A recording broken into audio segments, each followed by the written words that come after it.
د پښتو پوسټ چینل درنو لیدونکو نن در سره یو داسې ویډیو شریکوم چې ډیره دردونکې ده. تاسو به ډیر زیات خفه هم شئ چې یو ښځې خاوند کور کې نه و او هغه د پردي سړي سره ناروا کار کولو ته مجبوره شوه ځکه چې خاوند یې بهر ملک مسافر و. دغه ښځه وایي چې کله زموږ واده وشو نو د واده نه کال پس مې خاوند بهر ملک ته لاړو، یعنی بهر ملک مسافر شو. زموږ د واده دومره وخت هم نه شوی، ما به د خپل عزت ډیر زیات خیال ساتلو، خو اخر داسې یو څه راپېښ شول چې په ځان پوه نه شوم ځکه چې اکثر به زما ښځې ملګرې زما خواله راتلې او ما ته به یې داسې خبرې کولې چې زما په ذهن به ډېر زیات فشار راتلو ځکه چې هغوی به د خپلو خاوندانو او د خپلو شپو قصې کولې.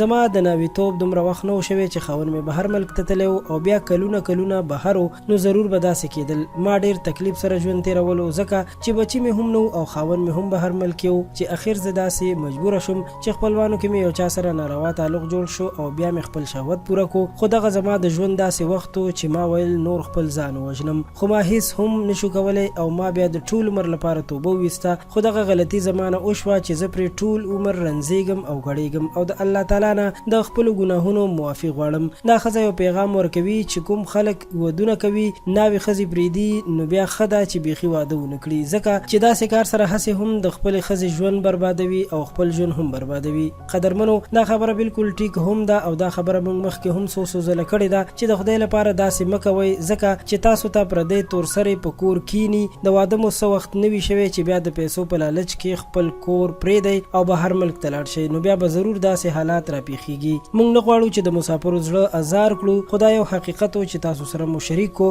تاسو داسې خلکو ته څه پیغام لرئ کمنټ کې ضرور ولیکئ او زموږ چینل خان کلیک در سره هم سبسکرایب کړئ. ډیره مننه.